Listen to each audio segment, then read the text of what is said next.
Émission droit de voix sur Radio Maranatha, émettant de Azaou dans la préfecture de l'Avé. Chers auditeurs et auditrices, merci. Et c'est la version en français de cette émission qui est animée sur la radio à Névé. La nécessité nous oblige donc à revenir en français pour que tout le monde soit servi. Vous le savez très bien, la semaine dernière, nous avons entamé le code pénal du Togo. Donc nous allons poursuivre aujourd'hui avec notre invité de tous les temps, Madame Odette Donga Nzonou, juge d'instruction au tribunal de grande instance de Lomé, l'infatigable je l'appelle. Madame, bonjour, comment vous allez? Bonjour, je vais bien, et vous-même? Je remercie Dieu. Nous sommes encore à cette émission d'entrée, et si vous avez à saluer des proches, je vous donne la parole.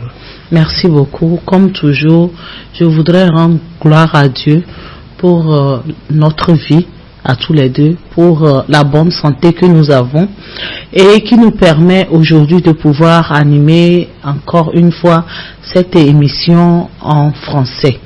Et je voudrais rendre hommage au président de la République, son Excellence Faure Essozimna Gnassingbé, pour son dévouement dans le sens de la paix au Togo.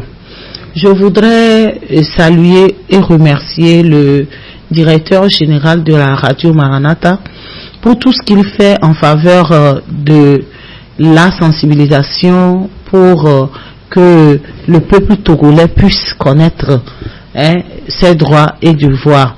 Je voudrais également dire un sincère merci du fond du cœur au journaliste Aratefo, dit Aristo de Radio Alpha Omega, continue de mettre notre émission sur YouTube. Que Dieu vous bénisse abondamment. Je voudrais également rendre un hommage à tous les collaborateurs du DG de Radio Maranatha pour tout ce que vous faites en vue que sa vision de sensibiliser les populations togolaises continue. Je voudrais dire un sincère merci également à tous les auditeurs de Radio Maranatha et aussi tous ceux qui nous suivent sur YouTube pour non seulement leur soutien mais aussi leurs commentaires et les questions qu'ils nous envoient en vue d'améliorer cette émission. Je voudrais enfin exhorter ceux qui n'ont pas encore écouté cette émission ou ne se sont pas encore ralliés à Radio Maranatha ou YouTube pour écouter cette émission. Je les exhorte à le faire parce que si nous ne voulons pas que l'ignorance nous tue, nous devons écouter cette émission. Merci.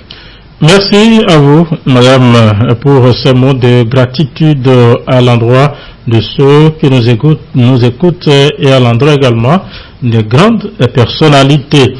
Alors, je l'avais dit tantôt, nous sommes donc sur ce grand champ qui est de scruter de fond en comble, si même ça ne va pas être article par article, le code pénal du Togo.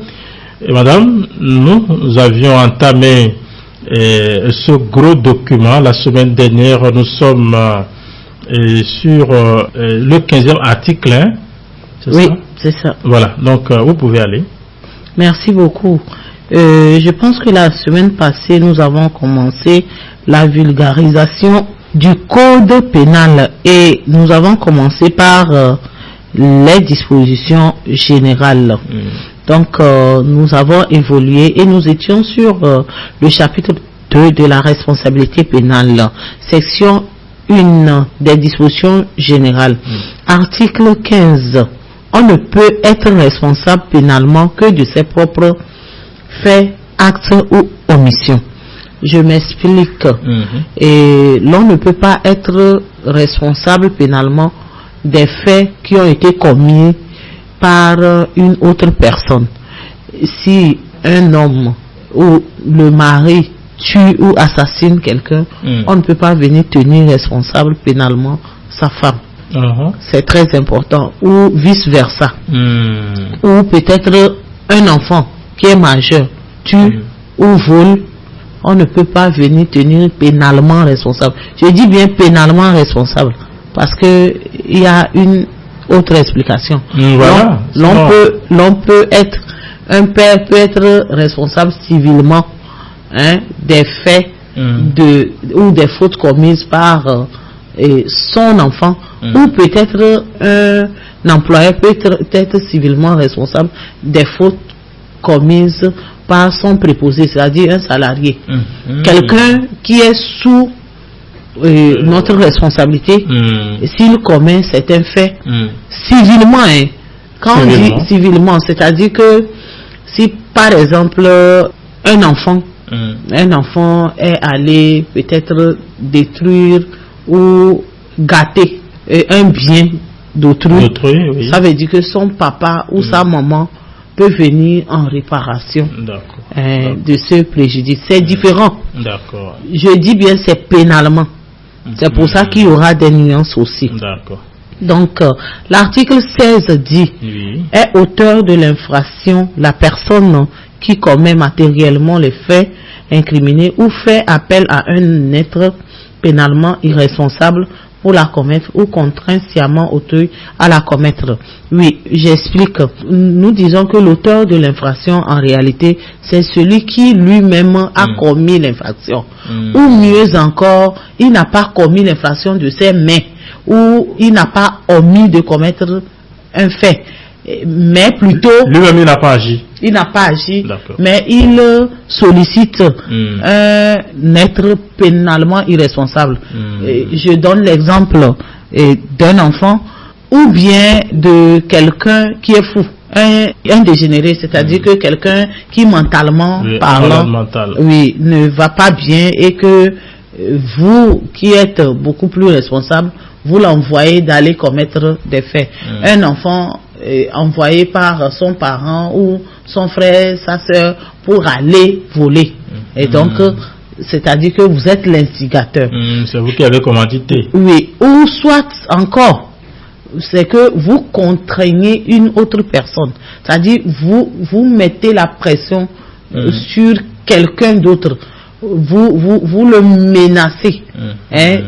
En lui disant, si vous ne commettez pas ça, je vais vous faire ceci. Ou peut-être vous avez mis un pistolet sur la tempe de la personne et vous lui dites, allez commettre une infraction. Donc, vous êtes vous-même l'auteur de cette infraction, même si personnellement vous n'avez pas agi. Tente de commettre un crime ou, dans les cas prévus par la loi, un délit. C'est-à-dire, la personne est allée pour commettre une infraction. Elle a tout fait. Peut-être c'est un fait indépendant de sa volonté qui l'a amené à ne pas commettre l'infraction. Je prends un exemple. La personne est allée pour assassiner une personne.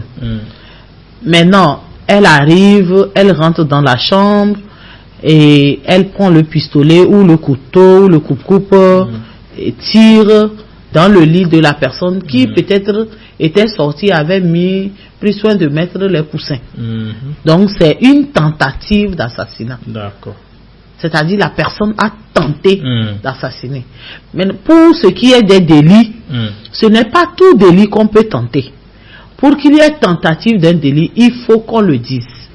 Comment? Que la loi est prescrite ou est dit qu'il y a tentative en matière de délit. Je donne un exemple. Lorsque vous allez dans une maison pour voler, avec une seule circonstance aggravante, c'est-à-dire que vous êtes allé de nuit dans la maison pour voler. La nuit. La nuit. Mais puisque c'est un délit. Si par exemple vous rentrez et que vous essayez de voler, mais on vient vous prendre, vous n'avez rien pris. Comme la tentative de vol n'est pas prévue par la loi, on pourra vous poursuivre pour violation de domicile. Là, on ne dira pas tentative de vol. La loi ne prévoit pas ça. Oui, j'ai dit bien tentative de vol simple. C'est-à-dire vol qualifié avec une seule circonstance aggravante. Maintenant, si vous tentez de voler et on vous prend, vous êtes venu à l'aide de coupe-coupe, ensemble de concert, c'est-à-dire il y a plusieurs personnes qui sont venues une nuit pour voler avec des coupe-coupes et des machettes. Il y a tentative de vol aggravé parce que ce vol aggravé est considéré comme un crime. Ah bon? Je reprends bien. Oui, on dit tentative d'un crime là. Tout crime là, il y a tentative. D'accord. Mais délit, c'est au cas par cas. C'est-à-dire qu'on n'a pas dit qu'il n'y a pas tentative de vol. C'est-à-dire tentative de vol simple ou de vol aggravé avec une seule circonstance. Mais s'il y a plusieurs circonstances aggravantes, la loi dit que le vol devient un crime. Vous me saisissez? Parce que les gens vont dire, bon, je suis allé dans la maison là, avec mon ami, madame a dit que tentative de vol là, il n'y a pas, on est rentré seulement, non. C'est, comment l'appelle-t-on? Violation de domicile. Non. Si vous êtes allés ensemble et de concert, c'est une première circonstance là. De nuit, c'est une deuxième circonstance. Le vol avec deux circonstances devient un crime. C'est ce que la loi écrit. Ah bon? Oui, on lira ça un peu plus tard. Maintenant, vous allez ensemble de concert de nuit et surtout armé. Voilà. Donc, ça veut dire que c'est un crime que vous êtes allé pour commettre. Bon, on peut dire tentative de vol aggravé. D'accord. Article 17, il y a point de crime ou de délit sans intention de le commettre. Toutefois, lorsque la loi le prévoit, il y a délit en cas de mise en danger délibérée de la personne d'autrui. C'est ce que nous pouvons dire. On dit il n'y a pas de crime ou de délit s'il n'y a pas d'intention. C'est-à-dire l'intention, ce n'est pas rester pour réfléchir que je vais tuer. Mais ça dit que quand vous avez réfléchi que vous voulez tuer, vous avez agi, vous avez commis des actes qui prouvent que votre intention là, vous avez vraiment l'intention de tuer. Il y a également délit lorsque la loi le prévoit. En cas de faute d'imprudence, de négligence ou de manquement à une obligation de prudence ou de sécurité prévue par la loi, le règlement, s'il est établi que l'auteur des faits n'a pas accompli les diligences normales compte tenu le cas échéant de la nature de ses missions ou de ses fonctions ou de ses compétences, ainsi que du pouvoir à des moyens dont il disposait. C'est ce qu'on a l'habitude de dire. Par exemple, négligence là, c'est l'accident. Oui. Quand il y a un accident, on parle de négligence parce que nous tous, on conduit. On peut commettre des erreurs et qui peuvent amener à des blessures involontaires, c'est-à-dire des gens sont blessés par notre faute ou bien même à un homicide involontaire, c'est-à-dire que vous n'avez pas voulu la mort de la personne. C'est là où on parle de l'intention. Là, il n'y a pas eu intention, mais la personne est morte. C'est pour ça qu'on dit blessure involontaire et homicide involontaire. Lorsque la personne qui a commis l'acte a voulu l'acte, a voulu que ça se fasse, ce n'est plus blessure involontaire, on a dit violence volontaire. Violence volontaire. Si vous avez voulu l'acte, je donne un exemple banal. Vous avez un problème foncier avec un adversaire. Vous êtes en procès avec un adversaire dans le cadre d'un litige foncier. Et comme vous savez que l'adversaire là, il vous dérange un tout petit peu, vous prenez votre voiture et vous le poursuivez en cours de route, vous le ramassez, vous le tuez. Ce n'est pas un homicide involontaire. Ça devient même de l'assassinat. Ce n'est même pas meurtre. C'est-à-dire que tout est prémédité. Voilà. C'est vrai que c'est par un véhicule. On ne va plus parler d'accident. Parce qu'il n'y a pas eu accident. Il n'y a pas eu accident. C'est-à-dire, c'est pas que tu... C'est fait intentionnellement. C'est la différence. Section 2. Des faits justificatifs. Article 18. Les faits justificatifs sont la légitime défense, l'ordre de la loi et le commandement de l'autorité légitime, l'état de nécessité. Bon, on va expliquer. Parce que c'est en français, on n'a pas besoin d'aller dans les détails. Paragraphe 1 de la légitime défense. Article 19. N'est pas pénalement responsable la personne qui, devant une atteinte injustifiée envers elle-même ou autrui, commet dans le même temps acte commandé par la nécessité de la légitime défense d'elle-même ou d'autrui, sauf s'il y a disproportion entre les moyens de défense employés et la gravité de l'atteinte. Donc, ici, on explique que si une personne, si la loi, ou si le tribunal, ou si la cour d'assises venait à reconnaître qu'une personne a agi en légitime défense, la personne ne pourra pas être retenue pénalement responsable de l'infraction, ou bien qu'il n'y a même pas d'infraction, parce qu'on ne va pas dire qu'elle a commis une infraction alors que c'est une légitime défense. Donc, qu'est-ce que la loi dit? Pour qu'on puisse parler de légitime défense, il faut d'abord une atteinte injustifiée. Il faut que la personne qui vous attaque, la personne vous attaque et que ce n'est pas justifié. Ensuite, il faut que ça soit une attaque envers vous-même ou bien envers autrui. Ce n'est pas vous-même nécessairement. C'est-à-dire, on est en train de frapper un enfant. Si vous n'intervenez pas, on peut tuer l'enfant là. Si vous intervenez et que vous blessez la personne, il n'y a pas de problème. Maintenant, il faudrait que ça soit immédiat, dans le temps. C'est-à-dire que ce n'est pas que l'attaque est en train d'être faite et vous allez dire, ok, vous retournez à la maison, vous allez chercher un fusil pour venir tuer la personne, parce que non. Ça, c'est pas légitime défense. Voilà. Et puis, il faut aussi que les moyens que vous utilisez soient proportionnels aux moyens utilisés par l'attaquant ou celui qui attaque. Vous ne pouvez pas venir avec un coupe-coupe alors que la personne a juste levé la main sur l'autre ou bien vous a frappé avec un bâton et vous prenez un coupe-coupe ou un couteau. Non. S'il vous frappe avec un bâton, si vous pouvez frapper avec le même bâton ou chercher un bâton pour le frapper avec. Donc, article 20.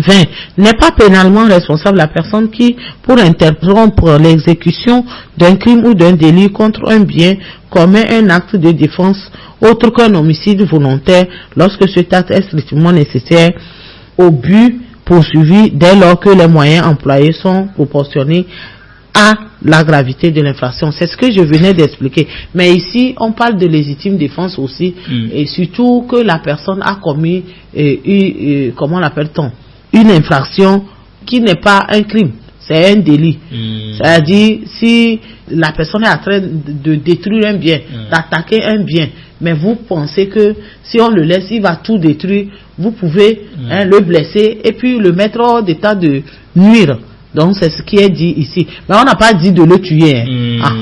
Donc, voilà. Article 21. Est présumé avoir agi en légitime défense celui qui commet l'infraction 1. Pour repousser de nuit l'entrée par escalade, effraction, violence ou ruse dans un lieu habité, dans un magasin, dans un bâtiment d'exploitation ou dans toute autre dépendance d'un lieu loué. Ici, on reconnaît la légitime défense à toute personne qui est dans sa maison ou dans sa boutique la nuit ou dans un lieu habité et qu'il voit des gens escalader le mur. Bon, il ne sait pas quelles sont vraiment leurs intentions, mais escalader un mur la nuit, c'est que c'est menaçant. Voilà, c'est des intentions malveillantes. Donc, la personne qui arrive à mettre hors d'état de nuire ces personnes, ou celui ou celle qui est en train d'escalader le mur, on ne peut pas lui tenir rigueur, donc il a agi en légitime défense. 2. Pour se défendre contre les auteurs de vol ou de pillage exécutés avec violence. C'est sans embâche, je n'ai pas à expliquer. C'est-à-dire que vous, des gens sont venus pour voler ou pour piller vos biens, mais avec une certaine violence. Vous n'avez pas le choix que de vous défendre. Qu'advienne ce qui pourra. C'est-à-dire que si il arrivait que vous blessez à mort quelqu'un ou quelques-uns, bon, tant pis, tant pis. Paragraphe 2 de l'ordre de la loi et du commandement de l'autorité légitime. Article 22.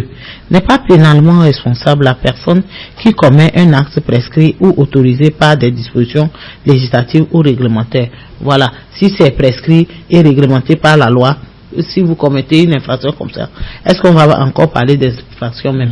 Article 23. N'est pas pénalement responsable la personne qui commet un acte commandé par l'autorité légitime, sauf si cet acte est manifestement illégal. Oui, et c'est ce que je dis. Nous sommes, par exemple, en matière de guerre. Oui. Vous allez à la guerre, et à la guerre, c'est que vous devez faire la guerre. Voilà. Mais est-ce que, par exemple, si vous allez à la guerre, et vous prenez des otages, après, par les otages, c'est-à-dire que vous avez peut-être pris des gens, c'est-à-dire des rebelles que vous avez attaqués, vous avez pu prendre, vous ne les avez pas tués, ils sont en vie. Mais parmi ces gens, il y a des femmes, et votre patron, votre chef hiérarchique vous demande de violer la dame. C'est illégal. L'acte est manifestement violé, je dis bien. Violé, oui. Est-ce que la loi vous permet? Non. Voilà. Donc, c'est l'acte est illégal. Mais si on dit de désarmer les gens, vous êtes allé pour désarmer, quelqu'un veut vous poignarder, vous arrivez à vous défendre, c'est normal.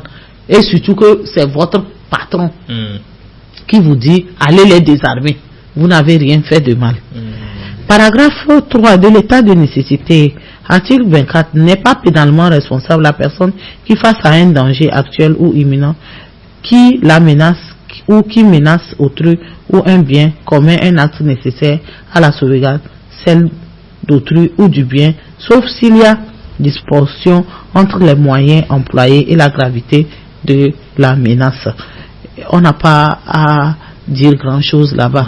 S'il y a état de nécessité et que vous arrivez à commettre une infraction, si on arrive à constituer les éléments de l'état de nécessité, c'est que les faits sont justificatifs et on n'a pas à vous tenir rigueur. Section 3. Des causes d'irresponsabilité pénale. Article 25. Les causes d'irresponsabilité pénale sont l'altération des facultés mentales, la contrainte et l'erreur. Bon, paragraphe 1 de l'altération des facultés mentales. Article 26. N'est pas pénalement responsable la personne qui était atteinte au moment des faits d'un trouble psychique ou neuropsychique ayant aboli son discernement ou le contrôle de ses actes. Oui, c'est juste pour dire que la personne qui a un discernement qui a été aboli complètement, c'est-à-dire ce que nous appelons les fous. Quelqu'un qui est fou ne peut pas être tenu pénalement responsable. Il a perdu toute raison. Et je donne un exemple palpable. Et lorsque j'étais procureur à Kévé, et il y a une famille qui s'était rendue un samedi dans une église pour une convention. Donc les parents étaient occupés à louer Dieu. Et un des enfants, une petite fille de 5 ans, les a échappés. Et le temps qu'ils s'en rendent compte, la fille a disparu. Malheureusement, cette petite fille est tombée entre les mains d'un fou. Quand je dis fou, c'est fou. La folie est déclarée, il est errant, c'est-à-dire que ce n'est pas quelqu'un qui est dans une maison et ça lui arrive. Donc, le fou a enlevé l'enfant, l'a amené dans une maison abandonnée. Et on ne sait pas s'il a vraiment entretenu les relations sexuelles avec l'enfant, mais on sait juste que l'enfant a été retrouvé mort et nus et avec les jambes écartées. Et après les recoupements, on a su que c'est le fou. On ne sait pas si l'enfant a eu peur ou bien c'est peut-être la pénétration que l'enfant n'a pas supporté.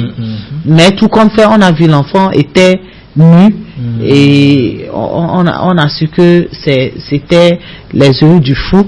Et donc lorsque on a pu mettre la main sur lui, j'ai pu prendre une décision pour le faire transférer à Zébé. Donc ça veut dire que lui on ne peut absolument rien pour lui, on ne peut pas lui tenir rigueur.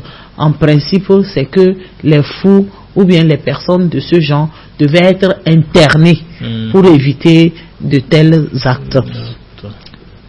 Et alinéa 2, la personne qui était atteinte au moment des faits d'un trouble psychique ou neuropsychique ayant altéré son discernement ou entravé le contrôle de ses actes demeure punissable. Toutefois, la juridiction tient compte de cette circonstance lorsqu'elle détermine la peine et on fixe le régime. Le deuxième alinéa, par contre, parle des personnes qui généralement peut-être ne sont pas folles, mais en fait c'est des personnes qui ont le discernement altéré. Et surtout peut-être au moment où il commettait l'infraction, il n'était pas en possession de ses facultés. La personne n'était pas en possession de ses facultés. Donc ça ne veut pas dire que la personne est pénalement irresponsable, mais la personne est accessible à la peine seulement que la juridiction compétente tiendra compte de sa situation pour fixer la peine et surtout en déterminer le régime, comment il doit subir cette peine-là. Si il doit en premier lieu être contraint à subir les soins pour qu'il puisse retrouver son état normal et ensuite fixer la peine en tenant compte de ces circonstances que nous pouvons appeler atténuante. Paragraphe 2 de la contrainte. Article 27. Il n'y a pas de responsabilité pénale lorsque l'auteur de l'infraction a agi sous l'empire de la contrainte ou d'une force à laquelle il n'a pas pu résister. Oui, si une personne commet une infraction, mais c'est parce que c'est une autre personne qui l'a contrainte à le faire, cette personne ne peut pas être reconnue coupable de ces faits, c'est-à-dire qu'elle est pénalement irresponsable. Paragraphe 3 de l'erreur. Article 28. Il n'y a pas de responsabilité pénale lorsque l'auteur de l'infraction justifie avoir cru par erreur sur le droit qu'il n'était pas en mesure d'éviter pouvoir légitimement accomplir l'acte. Donc voilà, si la personne a commis une erreur ou bien se fonde sur une erreur, et je peux donner l'exemple, vous êtes allé à la chasse, vous voulez tuer peut-être un singe, et donc vous avez tiré peut-être sur le singe, et le singe, vous ayant aperçu, a peut-être esquivé, et peut-être s'il y a une autre personne qui est non loin de là, ça peut, oui, c'est balle perdue quoi. On peut dire ça comme ça. Est-ce que dans ce cas, madame, supposons que quelqu'un a ramassé un produit, il ne sait pas que c'est un produit nocif, tout ça là, donc lui il est allé au bord d'une rivière et bon, il s'est amusé, il a jeté le produit dans la rivière, mais ça empoisonné, oui, puis les gens ont pris ça et peut-être les gens. Donc lui il a trouvé ça là. Si il ne sait pas que c'est un produit mauvais, pourquoi c'est dans la rivière il va mettre? Il a fait. Bon. Non. C'est pas tout qu'on dit qu'il y a erreur, parce que il y a certains actes que l'on ne doit pas accomplir. Déjà la rivière, c'est une source d'eau, c'est là-bas les gens vont laver leurs choses, c'est là-bas les gens vont pêcher les poissons et autres. Il est important de ne pas jeter n'importe quoi dans la rivière. Ce n'est pas bien, même cette histoire de sachets que les gens jettent dans la mer et autres, c'est pas bien pour les poissons. Donc on ne va pas venir dire que bon, c'est une erreur, on ne savait pas comment. Bon, si vous ne savez pas, pourquoi vous-même là, au lieu de jeter ça dans l'eau, vous n'êtes pas allé mettre ça dans votre jarre ou bien dans votre seau d'eau pour boire avec. Non. Oui, c'est vrai, c'est un exemple, mais il faut que l'on puisse commencer par se discipliner soi-même. C'est important. Donc voilà. Important. Madame, le temps aussi vraiment nous talonne, puisque on devrait quand même aller encore un peu plus loin, mais le temps qui nous est imparti est à sa fin. Vous allez clôturer pour aujourd'hui. Et comme nous le disons toujours, nul n'est censé ignorer la loi. Mais il est important de vulgariser la loi. Cette émission vise à sensibiliser la population sur les droits et devoirs et surtout sur le droit pénal.